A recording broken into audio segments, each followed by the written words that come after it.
कुम्हार मिट्टी से कुछ बना रहा था कि इसकी बीवी ने पास आकर पूछा, क्या कर रहे हो? कुम्हार बोला, हुक्के की चलम बना रहा हूँ, आजकल बहुत बिक रही है, कमाई अच्छी हो जाएगी।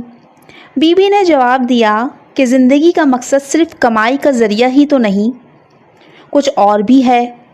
तुम मेरी मानो, आज सुराही घड़ा बनाओ, गर्मी है वो भी खूब बिकेगी, मगर साथ साथ लोगों की प्यास बुझाने का काम भी आएगी।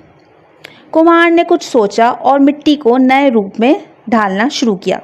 तो अचानक मिट्टी ने पूछा, ये क्या कर रहे हो? मेरा रूप बदल दिया, क्यों? कुम्हार ने जवाब दिया, मेरी सोच बदल गई है।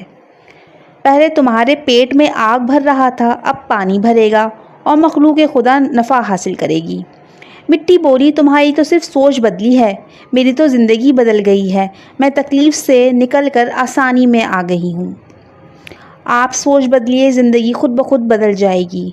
अगर आज की मेरी वीडियो आपको पसंद आई है तो प्लीज़ चैनल को लाइक और सब्सक्राइब करें।